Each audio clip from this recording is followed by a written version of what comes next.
What's going on, family? Welcome to the Beatdown. It is Tuesday morning. Hey, riding with me today. Appreciate you. We're going to have a good time. We got some stuff to talk about. We're not going to belabor the point. So, hope you have a good time. Hope you enjoy yourself. Hope you get informed and infotained. Oh my goodness, it's a good day. It's a good day to be alive. It's a crisp morning here in Tampa, Florida. So it's just one of those days that I look forward to. Right now, it is 52 degrees outside. Feels like 46. Bruh, let me tell you. I was outside in some shorts and a t-shirt today, and I was like, yeah, let's go put a fleece on. I had to go walk my in-laws' dog, and he was looking at me like, I know I got a coat on, but can I borrow that fleece, dog? Because it's kind of chilly out here for a miniature pincher. So it was cool. But it was a little chillier this morning. I love it, though. I love it. All we were missing was snow. And you see Mr. Warm Weather in here. So he'll be in a little later, I guess, after he warms up. But it's just a wonderful, wonderful day outside. Just that cold air just brings you alive. Just wakes you up. It's great. It's great. You know what? I got to give this to the weather. Yes. And that's not enough. The weather also deserves. I got soul and I'm super bad. Yes. Love the weather. Thank you, God, for this weather. Appreciate you. And again, appreciate you. My daughter loves it, but she was a little disappointed because with the wind, she really couldn't see her breath when she blew. And she was like, Daddy, it feels cold enough to see my breath, but I can't see it. It's just great to be alive. Great to have children. All right. We're going to get into this. We're not going to keep you and hold you up and listen to me go on and on about stuff that doesn't have anything to do with combat sports, but it does have to do with life, which sometimes can be a combat sport to those of you getting married. All right, let's jump into this. Be right back, family. Love ya.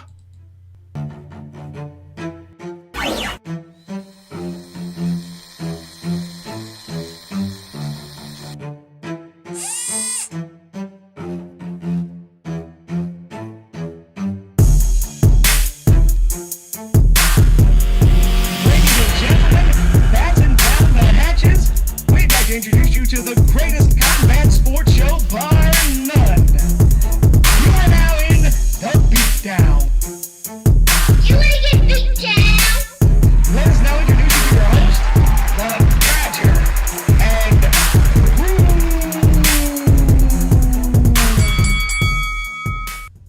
Hey, look. I'm just excited that you guys are joining us. I like that music in the background. Let's see if the producer will turn it up a little bit. Okay, you will? All right, now you guys got to let me know if it's too loud behind me, because I really like the music playing and when I can hear it in my ear. So the producer said if it gets too loud, let me know and I'll signal and they'll turn it down. So, all right, let's get it. All right, so we are going to deal with the UFC coming up this weekend, but we have some interesting little bit of fallout from the Royal Rumble, and as well some comments that some former WWE wrestlers made about AEW. And a response that was surprising to me by a former WCW world champ and WWE Hall of Famer who came in on the side of AEW. Shocked the mess out of me. So you know what? let's kind of jump into that. Bob, let's see, he's going by so many Rays. Bubba Ray Dudley, best known for ECW fame of the Dudley Boys, also went by Bully Ray in Impact Wrestling. He made the statement that AEW wrestling is a little too indie-ish, meaning it doesn't have the professional look that is needed. So it's interesting because that's part of its flavor. And you do have some consummate professionals over there. You have some people who have been in WWE. You have some people that have been in WCW, and in both. And they've been in the indies. So they carry that same caliber into the ring. But Booker T, of the famed Harlem Heat tag team with his brother Stevie Ray, Booker T came out on his podcast and defended AEW and said, look, when you start a new organization, you always have to tap into the indies. You got to get those wrestlers who are not signed yet, who are in the independent wrestling leagues, who want to be on a big stage. So you're going to get that indie,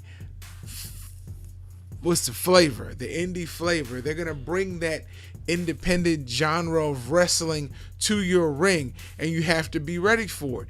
But what AEW, and these are his words, what AEW's been able to do successfully is blend that independent flavor with the WWE, WCW flavor, and bringing these wrestlers who left those organizations. Well, WCW's been going a while now, but like Chris Jericho was in WCW before he went to WWE. And bringing him, like Cody Rhodes, John Moxley, the recently departed Brody Lee, still prayers go out to his family. You get that flavor. And from what I'm understanding, Eric Rowan, or Eric the Red, will be there soon. You get that professional, that WWE flavor, but it's blended with those independent wrestlers, so it still gives you a sort of honesty in the ring. It doesn't give you that full scripted feel, which is great. This is great because you hate to know what move's coming up and how the people are going to react to the move. Like, no offense, I was a fan, and I probably am still a fan to an extent because of his charisma, of John Cena. But John Cena, the weakest move he ever had was the 5-knuckle shuffle. And guys would lay there and he would stand over him and drop down with a knuckle to the forehead, and they would just, like somebody just shot him. And I was like, come on, dog. You go. I mean, it's entertaining. When you see it live, I can attest it's entertaining. But when you watch it on TV, it's like, it's a build up, and it gives the fans a chance to exert the energy from all that beer they've been drinking. So that's those kind of moves, but you don't see that in AEW. But you do see a lot of repeat moves. I like the old days when they would flow better in the ring. And even though you knew a move was coming, like the figure 4 or the sleeper hold or the spinning toe hold or the Boston Crab, you knew that, but they worked into it. It wasn't the same type of moves that led into it. And a finishing move was a finishing move. It wasn't, he kicked out of it. He had to put it on 3 times. But listen, I give AEW all the credit in the world for tackling the giant, which is WWE, and hanging in there, and not just hanging in there, but putting a really good product out there every Wednesday night. So shout out to Tony Khan, Chris Jericho, Cody Rhodes, Matt Jackson. shout out to you for having the guts, the cojones, the huevos to do this, because it's giving somebody a really good alternative to watch. So, listen, the Royal Rumble is still being talked about. Especially what I talked about yesterday about the Roman Reigns match with Kevin Owens. A lot of people thought Reigns was going to drop the title to Owens, and realistically, if they had kept with the integrity of the wrestling business, it should have happened when Rollins and Paul Heyman could not get those handcuffs off and he could not get up. He should have at least stood, crouched like he ended up doing around the 20 count. That was horrible. It was horrible that they let that happen. And they should have just dropped the title at that point. If he needed to win it back, let him win it back the next day on Raw. Let him win it back, or on SmackDown rather. Let him win it back the following week. But you took the integrity out of the title when you let that thing just hang the way it did. It was pretty sad. It is pretty sad. If I'm nothing else, I'm fair and honest. It was sad to sit and watch and go, oh man, the referee just stopped counting at 6 and was looking. It's like, dude, do something. It restrained it. Try to check on the other wrestler if need be. Check on the other official. Have the other official flail or something to distract you to make it say, oh, that's why he stopped counting. Okay. And then when you come back, maybe we're in a better situation. I mean, unfortunately, on the pay-per-view, you can't go to commercial. So it is what it is, what a TI is. All right, so we're not going to belabor that. We're going to move on. But, yeah, it was a good Royal Rumble except for that. Hey, for those of you who have not seen the Fighter Share Report in a while, please watch us on Sundays at 11:30 a.m. Please watch us on Wednesdays at 11 a.m. That's tomorrow. So, it's our more formal show. It's a faster show.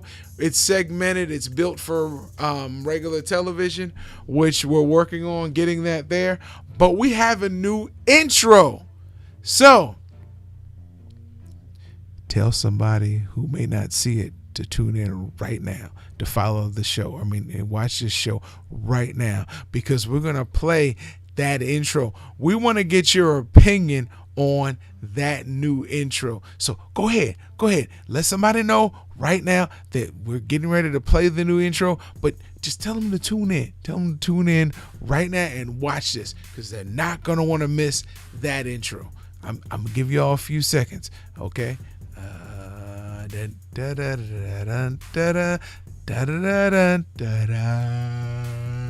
So hopefully you shared it and people can tune in and actually watch this, because I want you to get in the chat, which is, well, you know what a chat is. The chat is right there. Get in the chat and let me know how you feel about this new intro to the Fighter Share Report. We'll get ready to play it. I was going to wait for my partner to get here, but you know what? I don't want to keep you guys hanging on. So, you ready? You ready for this? You sure you ready? Because not everybody's ready for this. Okay, if you're ready, we're going to play the intro from the Fighter Share Report, and I want you all to let me know what you think of it. All right? Love you guys. Here it comes.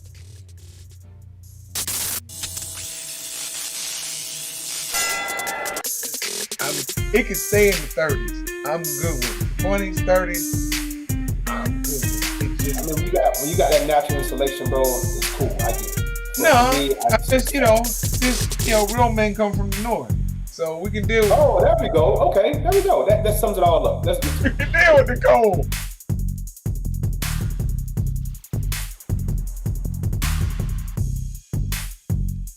I'm saying these names not because they're essentially the best fighters out there, which we can make a case for Shakur Stevenson definitely.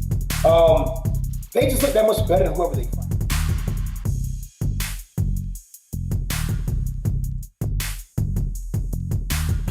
I think he might want to keep this thing on the feet and stay any way possible. Stay away from that guillotine choke. he was squeezing Buddy's face in the last fight and put him out. Come on, dog. Let's fight. Welcome to the Fighter Share Report.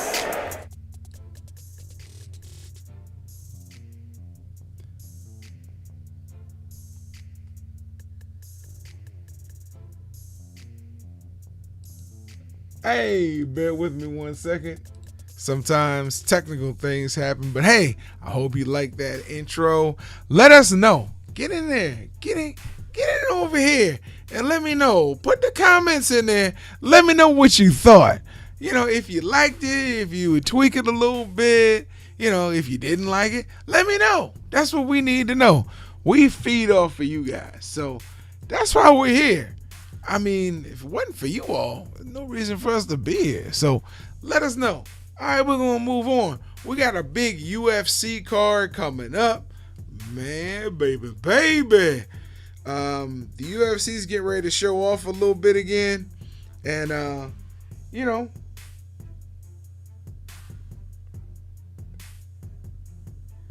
we're going to go ahead and jump in. Now, on the 18th,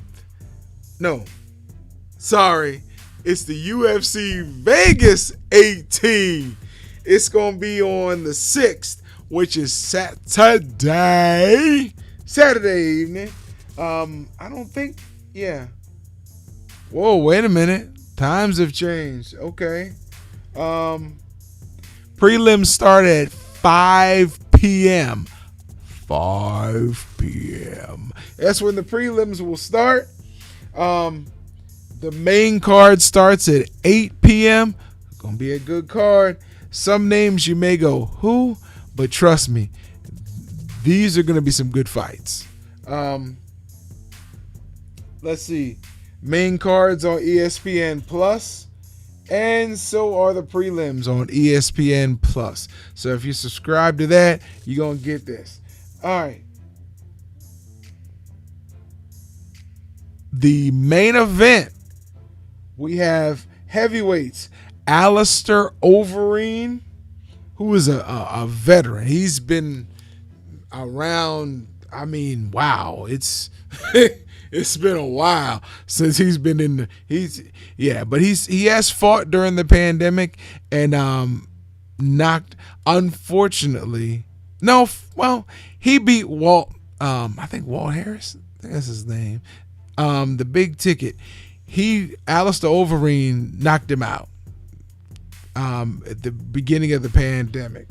Alistair's he hangs around and keeps getting, mentioned in that title picture. He'll be fighting Alexander Volkov. And you have a lot of people who are not giving Alistair a chance.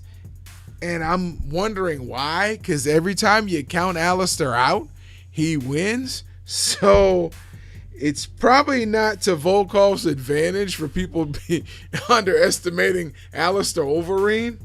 But hey, it is what it is. It's going to be a good fight. Alistair has good hands, good feet, good striking, good jiu-jitsu. He's just up there in age, but overall, he can still hang with most people. Alexander Volkov, big, strong, rugged, good striking. It's kind of what you look for. He's Russian. It's going to be a good fight. That heavyweight fight is going to be a really good fight. It could go either way, in my opinion.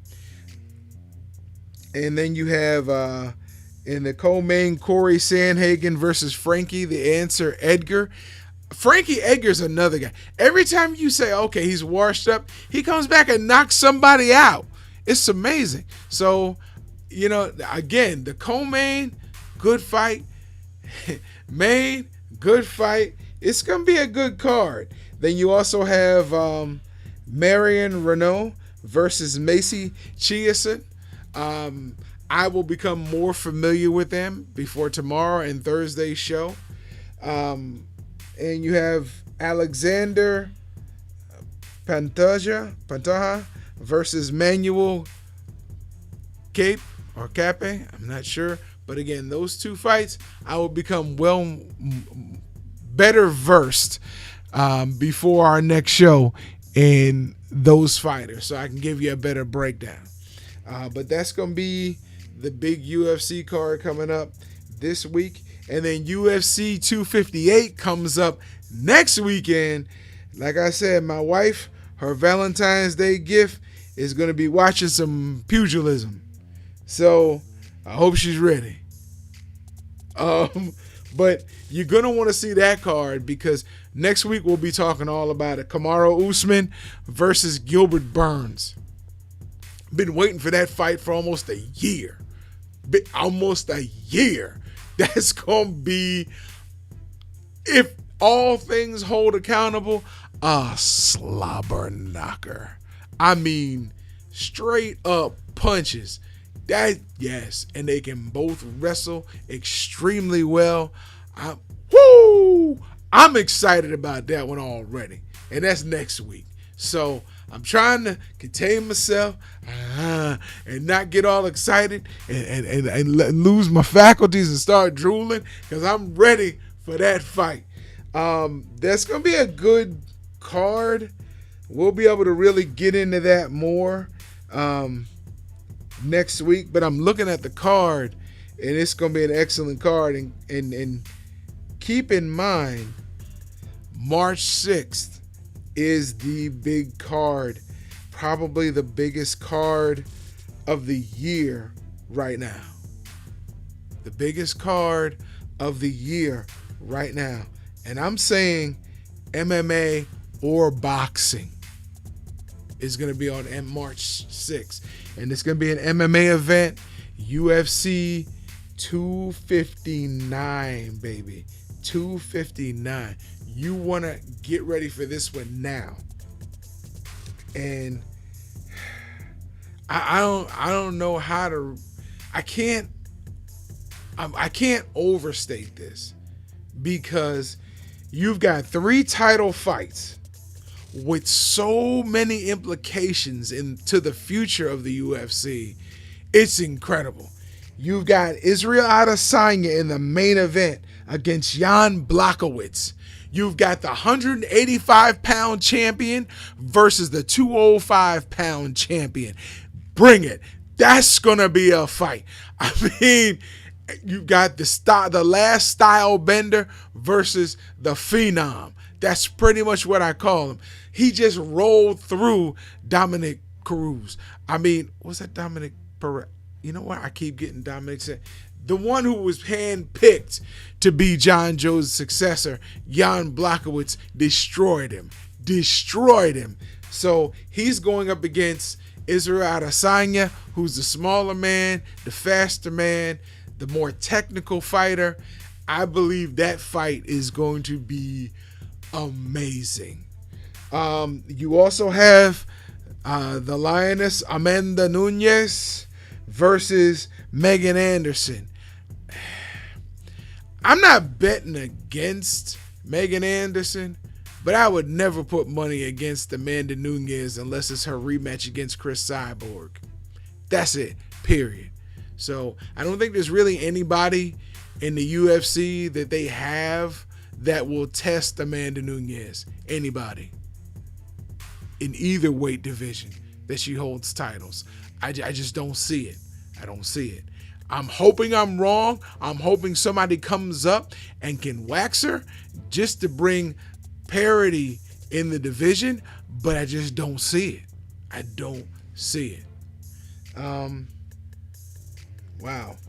And then the final fight of that card is another title fight. Peter Yan versus Aljamain Sterling. Come on, family. You got 3 world title fights as your main card for UFC 256. Main card starts at 10 p.m.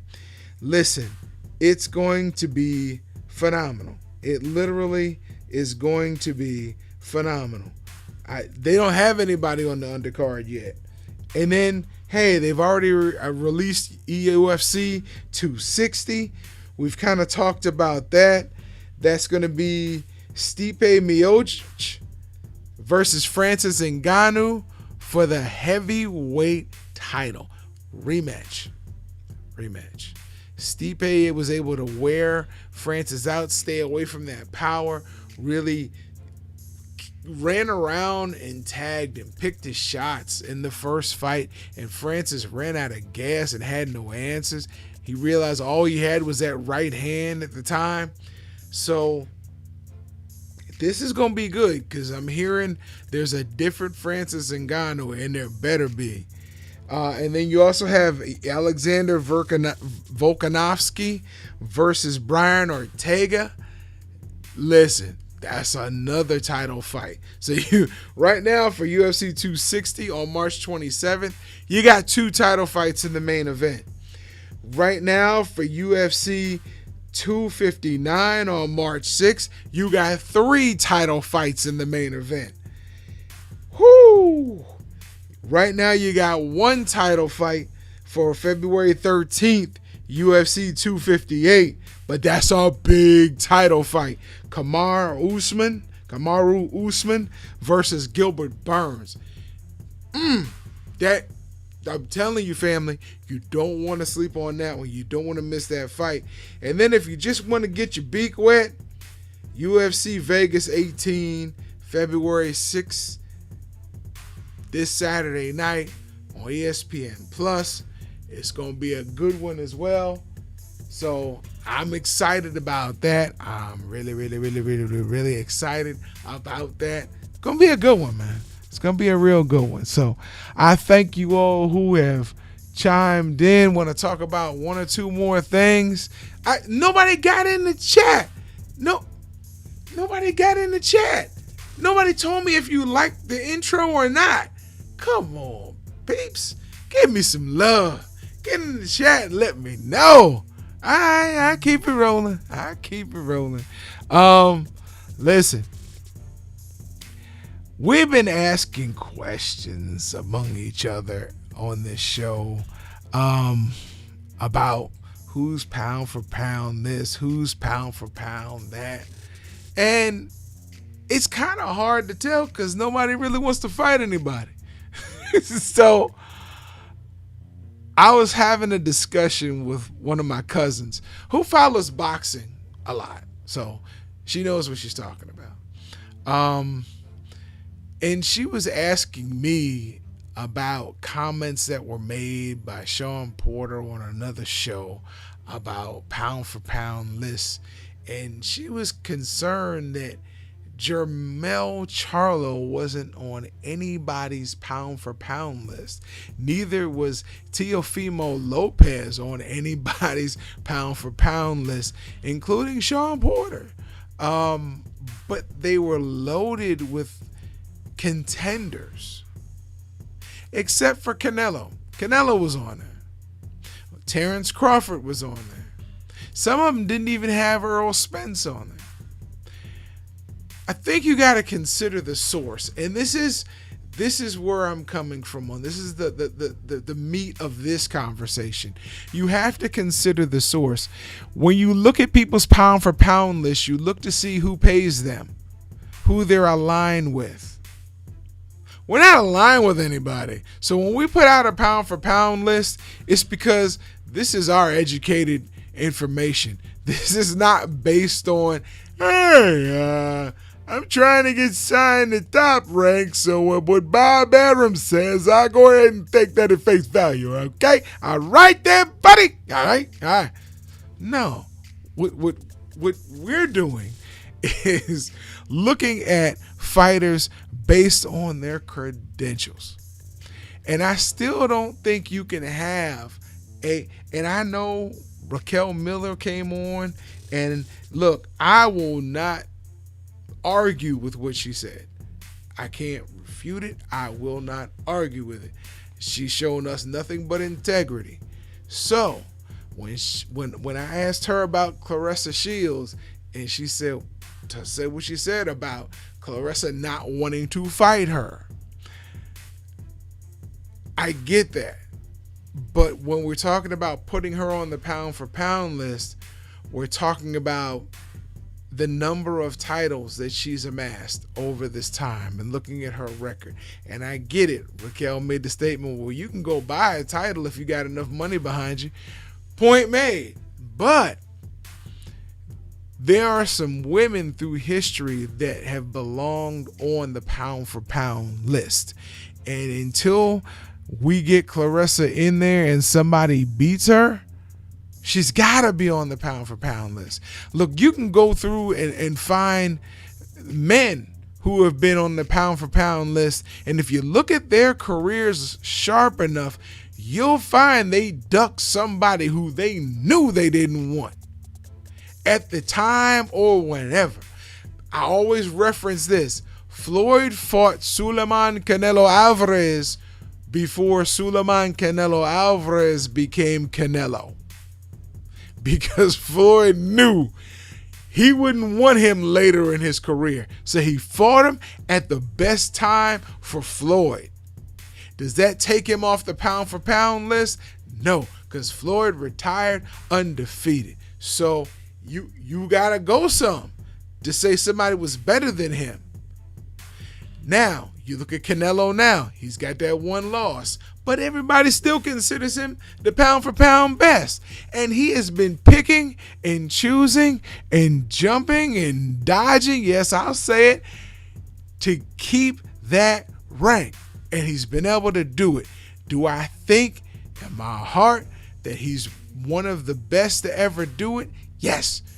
Do I think there's anybody better than him out here right now? No. There may be some people just as good, but I cannot stand and say there's anybody clearly better than Canelo Alvarez right now. Now, saying that, Jermall Charlo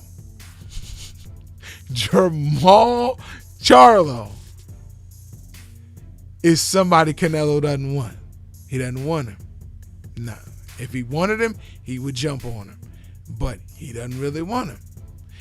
David Benavidez. I think David Benavidez is fantastic. Caleb Plant. I think Caleb Plant is fantastic. These people are getting or climbing, or some are at that level of Canelo, talent-wise, ring-wise, skill-wise, in one of those categories. But what seems to separate Canelo from most people is he's at the top in all of those categories. He's been fighting for 15 years. He's only 30, or if he's 31, he's been fighting for 16 years professionally, not amateur, professionally. So this is what separates Canelo from a lot of people. But I still believe if we had an overall commission in boxing, overall governing body, that can mandate fights, we would get a clear and concise pound for pound top 10, because you wouldn't be able to dodge. They would sit down, they would come up with a best market price for salaries that each combatant would get, and they would take all the little issues off the table. Where the fight's going to be, how much each fighter is going to get paid, is there a rematch clause, da-da-da-da-da. All these things that people use to keep a fight from happening.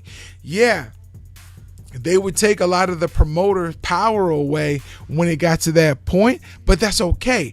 We, the fan, would get to see it, and that's what we're looking for. We pay the money for the pay-per-views. We buy the tickets. We buy the merchant. We look, we're the ones who spend our money so they can make the money.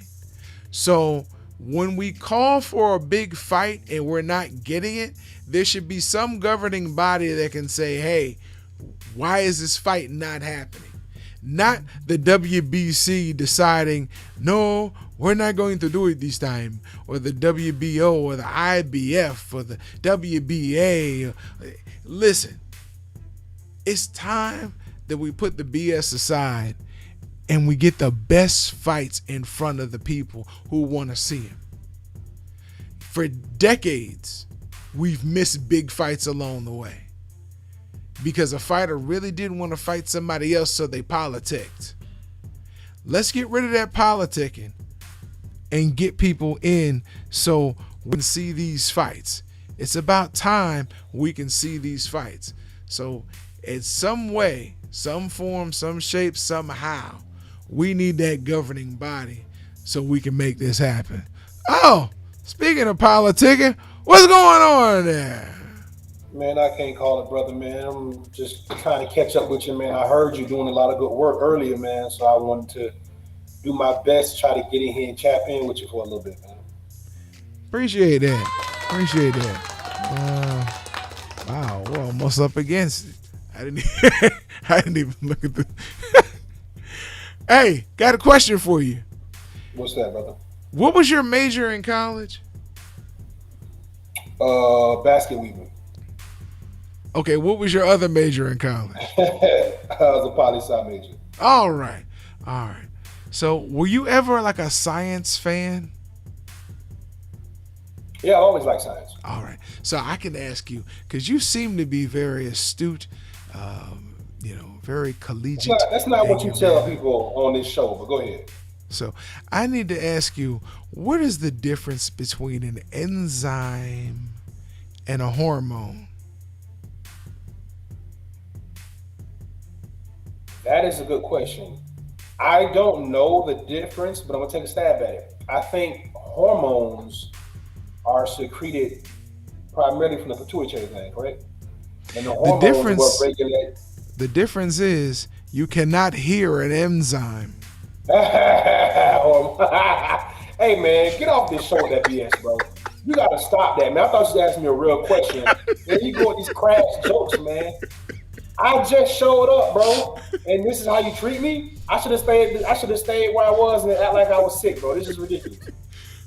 Wow. So see, when he pops in and doesn't think about it, he actually laughed. So, I got to cut that up and put it on the promo. Yeah, that was terrible. Listen, I heard you talking about all these great UFC cards coming up. Did you see where your boy, Showtime Sean Porter, gave his daddy, a.k.a. dad, manager, dad, how do you slice that up, the great orders to make the Terrence Crawford fight happen, bro? You excited? No. Damn. With Sean Porter? But you like Sean Porter, bro? Listen, the only you fight. You tell me you ain't excited for Sean Porter and Terrence Crawford? Stop. I'm excited for Terrence Crawford and somebody with a title. That's what I'm excited for. I'll watch it because I love to see Sean Porter fight. So let me get this straight. So you're saying, well, let me ask you this. I'm not going to intimate that you're saying. Appreciate Let me it, ask you directly. There's a question for you. So you would rather see somebody with a title. So it sounds like you'd rather see Terrence Crawford against Jos Dennis Ugas, who was just elevated to the WBA regular champion, than seeing Terrence Crawford versus Showtime Sean Porter? No, is that what you're saying? You hear me saying I'd rather see Terrence Crawford versus Manny Pacquiao or Earl Spence Jr. You said somebody with a belt. That's the first. Somebody with a real belt. Yeah, that's. Hey, listen. Remember when Earl Spence told Jos Dennis Ugas that don't worry about it, bro, you ain't gonna never fight me because you got too many losses? Well, guess what? Earl Spence just backpedaled yesterday and said, well, now that you got something I want, it's strap season. So yeah. Does Earl Spence get Jos Dennis Ugas and Terrence Crawford get Sean Porter? Is that what you want? It's not what I want, but that's probably what's going to happen. So Sean Porter will be the consolation prize for Terrence Crawford. I said it, and I'm not backing off of it because Sean Porter has everything to gain and nothing to lose. Right. But what happens if Terrence Crawford loses that fight? Then what do you say? Bye. Do you think Sean Porter has a chance? Yeah. But for someone that loves watching people get punched in the face, how can you not be excited about that fight possibly Listen, happening? Listen. I'm not gonna. I said I will watch that fight. I'll be excited to watch it, but I would rather see Crawford with a title fight someone else with a title. If it's your Dennis Ugas, that's fine. If it's Pacquiao, then that's fine. If it's Earl Spence Jr., that's even better. But So you would not want to see Terrence Crawford versus Keith Thurman? I'm just asking the people in the back. People back there on the TV. People back them asking for them. they can ask for themselves. Let them ask for themselves. It sounds like you just saying that you only want to see Bud in there with Earl Spence. That's what I'm hearing. That's what it's like I'm gathering from you right now. Or Pacquiao. Or Pacquiao. But since Ugas now has Pacquiao's title, since Pacquiao got a legend title and he's just sitting on his butt scratching, yeah, put Ugas in there. I really want to see. And I got into discussion with my cousin about this. I really want to see the welterweight unified, but the point was made that it might be better if they're not unified, so you'll see more championship matches, more people have an opportunity to fight for the title in each organization. I think the welterweight titles are secure whether we get a unification about it or not, and here's why. Both guys that seem to sit at the top of the welterweight division have already intimated that they're going to move to 154. Earl Spence is going 54 at some point after he probably unifies. So is Terrence Crawford. So If Bud loses to Sean Porter, does he go to 154? No. But if Bud also loses to Sean Porter, you don't see Bud against Earl Spence either. You sure don't? Bud's going to be, excuse my French, but out. Because nobody really wants to fight him anyway. But Sean Porter just likes fighting. So, and here's the thing. If Porter loses to Bud, does he lose his WBC #1 contender ranking as well? I don't know, probably. Especially if Keith Thurman can't get rematch with Pacquiao for that belt. Because I think Keith Thurman is ranked high up in the WBC too. Because Danny Garcia just lost. Right, but Sean Porter became the mandatory for Crawford and Spence. Right, but if he loses, then I think he drops in both rankings. That's risky. That would make sense. That's risky. And then guess who that puts right back in there? Probably Keith Thurman. I have to look at it and see. As long as it doesn't put Danny Garcia back in there, I'm good. Oh, Danny's done. Danny's done. As far as what I mean, and when I say that, I mean loosely as far as trying to get another belt, Danny's done. Okay. Yeah, I don't think Danny gets any more shots at a belt. You think he goes back to 140? No, he's too old for that. But he's a big money prize fighter. So he'll fight relatively anyone, but he can't fight any of the guys in the top 4 because he's already fought them all except Terrence Crawford. Yeah. So maybe why not put him in there with Terrence Crawford? and you know what's funny about that? Both Garcia and Ugas are PBC fighters.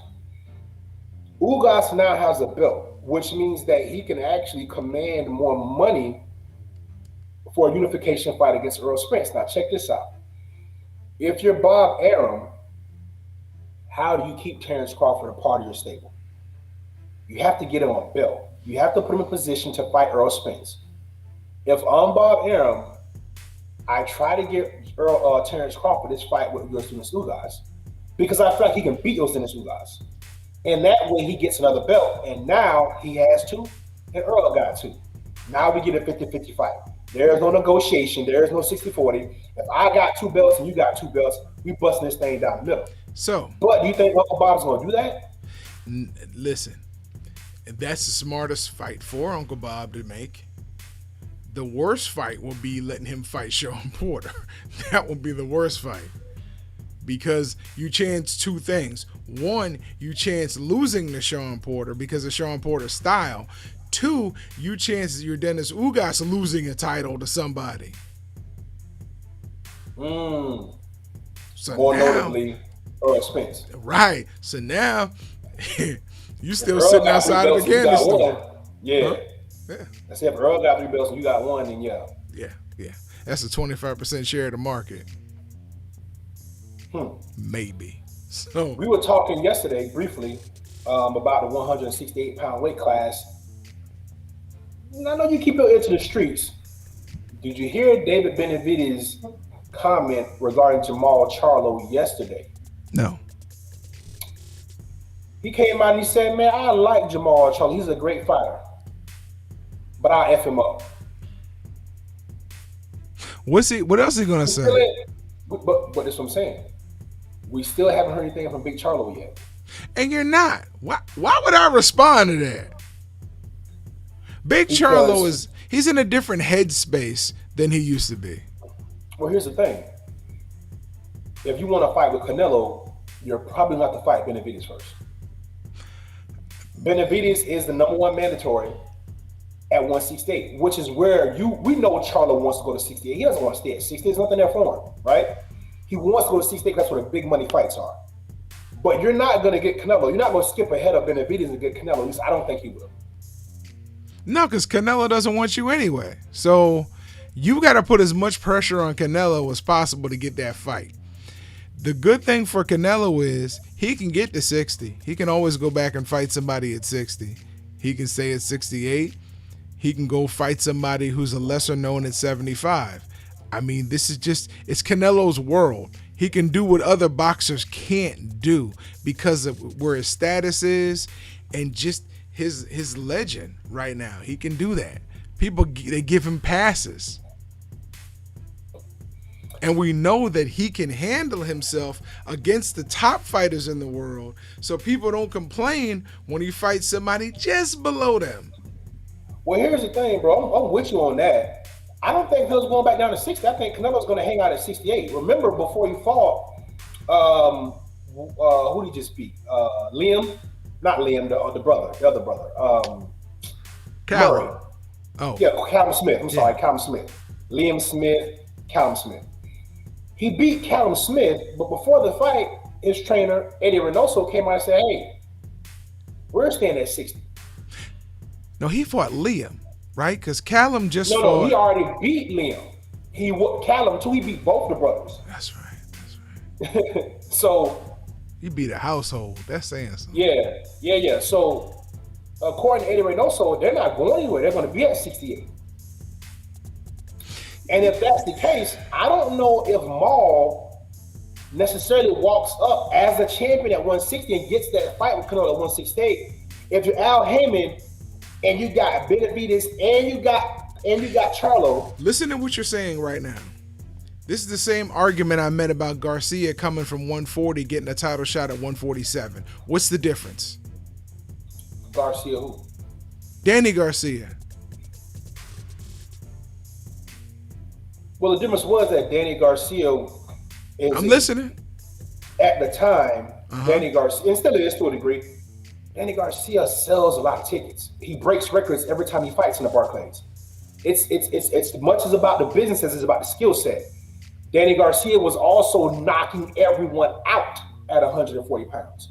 So because of that, he comes in, Al Heyman signs him, he sells tickets. I got to put him in there. He didn't put him in there for a title on his first shot at 147. Who was the first person he fought at 147? Was it Mauricio Herrera?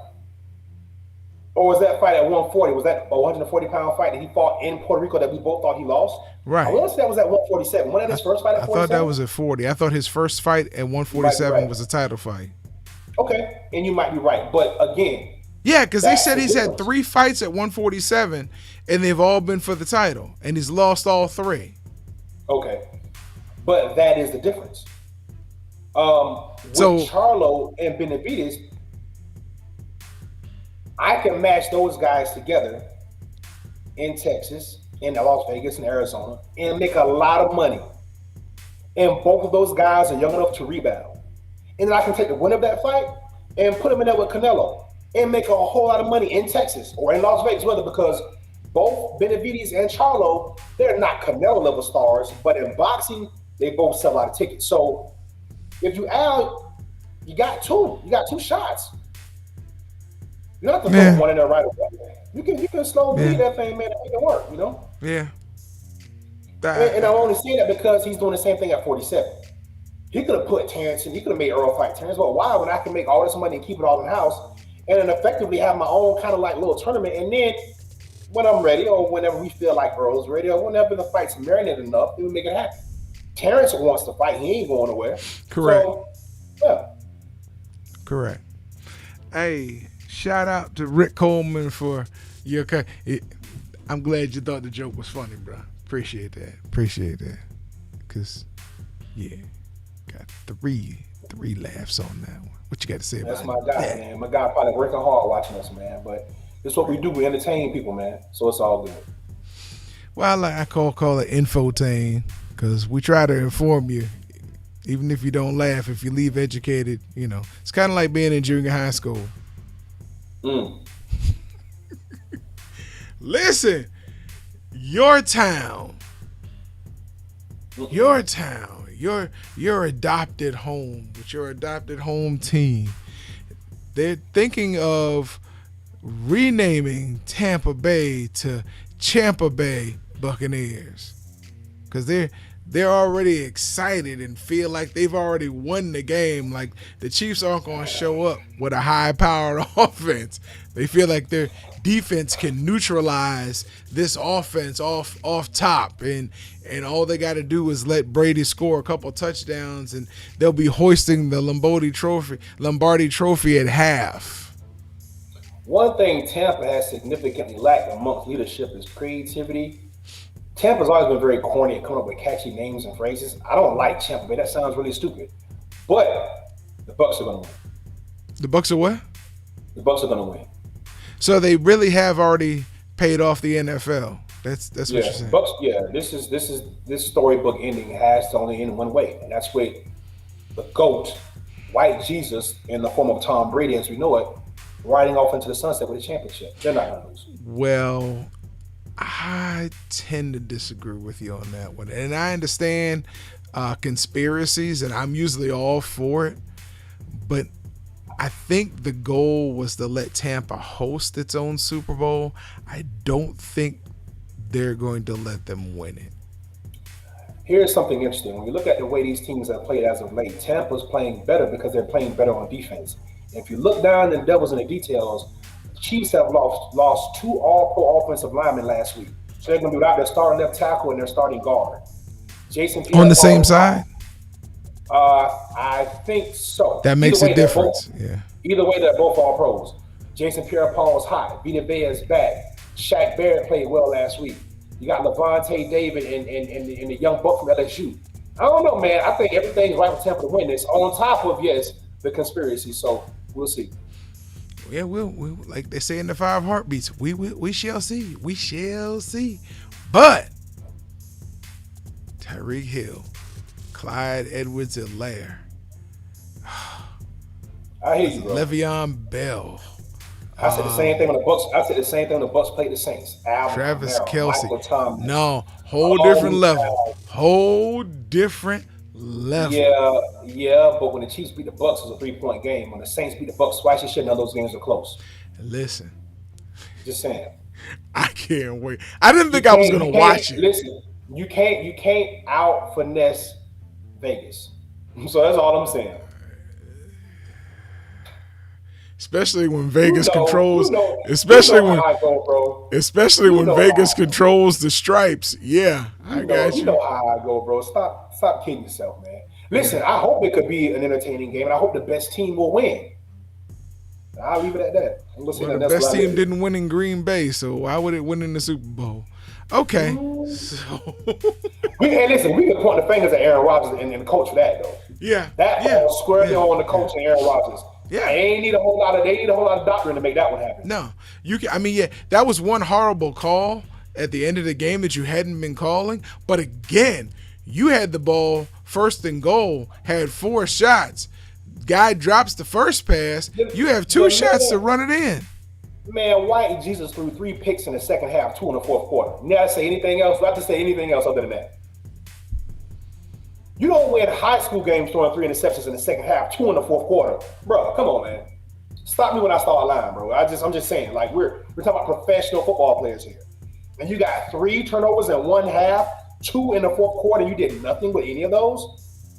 But you've been setting the league on fire all year though with that high power passing attack, right? Aaron Rodgers MVP, right?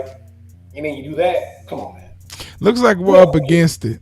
Yeah, we up against it. So go ahead, do your thing, bro. Do your thing. Oh man, I can't. Cause you're right. That's the problem. You're right. Green Bay had every opportunity to win that game and did nothing with it. Nothing. Squat. So, yeah. I don't get it. I don't get it. Maybe because I wasn't afforded. I didn't get there. I didn't do what I needed to do to get to be a professional athlete. But I know at the high school and collegiate level, winning meant too much to me to throw it away. And I've seen this so much over my lifetime where you can see where a quarterback could run the ball in, or the simple handoff, like when the Seahawks were playing the Patriots. I mean, where the Raiders use the same playbook that John Gruden made the year before in the Super Bowl, and their center goes AWOL. I mean, I don't get it. Maybe because I still believe in some purity and competition. Yeah. And you don't want to believe it's all skewed, but you know it is. Man, listen. The more you pay attention, the more you wish you probably didn't, bro. Yeah. Listen. One thing I can say about the cabbage be knowing. Listen, even without the cabbage, the first time it smacked me in the face, the second time is when the Steelers played the Cowboys in the Super Bowl. I think it was in 96. It was in 96 or 97. No, it was 96. Because the Broncos, The 96. Yeah, 96, 95, somewhere from there, yeah. And you had Cordell Stewart that led you through the playoffs to the Super Bowl. You bring Neil O'Donnell in. Neil O'Donnell. That punk. And you bring him in, and he throws back-to-back interceptions to Larry Brown. When there are no receivers even running routes in that area. I know, but we ain't seen Larry Brown since. Larry Brown should donate to the Raiders. Neil O'Donnell, but get him a big paycheck because he stole from the church. But it's cool though. I ain't mad at him. No, it's not. I'm glad Larry got paid, but I wanted Neil to go back to Pittsburgh so somebody could just do him, and he wouldn't go back to Pittsburgh. Relax, man. Remember what happened to the Columbia soccer team that year? Yeah, and I get it. Yeah, you got to chill, bro. But listen, we worked with some people who actually knew that situation personally. I'm good. No, because they were from Columbia. No, so they were talking about how everybody warned him, don't leave your house. We can guard you if you don't leave your house. But he got sick of staying in the house like these people with COVID, and he decided he was going to go into town, and bang, that's what happened. As long as he had stayed where he was, he'd have been fine. You get an own goal, and that's your national sport, I'd have stayed in Los Angeles. You could have found some Colombians there somewhere. Well, they might have killed you. Yeah, they'd left me here. Yeah. They would have left me here. I would have moved some of it. I would have went back home. I knew better than that, and I was a child. Exactly. I went back home. You tripping, bro. Nah. That was that. And then when Penn State went undefeated with Kajana Carter and Kerry Collins and Kyle Brady and Joe Jaravicious and LeVar Arrington, listen, when they went undefeated and they didn't give them a share of the national championship and they won the Big Ten and the Rose Bowl, but because Nebraska inked out a win against a Miami team who was not undefeated, who had struggled, but you know the Orange Bowl was in the backyard back then. So I said then, sports are crooked. Yeah, you went a little too personal on that. But no, you're right, though. That particular instance had nothing to do with Vegas, but everything to do with corruption in sports, bro. So, yeah. It was Vegas. That was all the sports writers and coaches polls. It was all bought off. There's no way Penn State shouldn't have got a share of that, bro. That had nothing to do with Vegas. Them old school boys got paid off. That's simple. They wanted Osborne to get it all by himself. So, They want Brady to get it all by himself too. So we shall see. Go ahead, man. We up against it. as my mom said, she was hoping, and this is horrible. I don't wish anything wrong against Tom Osborne. My mom was a little upset when they did that to Penn State. She's like, I hope he swallows his ring and chokes on it. I was like, ooh. I would hope Tom Osborne will not be putting a ring in his mouth. But hey, people do strange things behind closed doors. There's a joke there, and I'm going to leave that alone. Please do. Shout out to everybody who watched today. Thank you to your boy Rick Coleman for chiming in. Appreciate that, bro.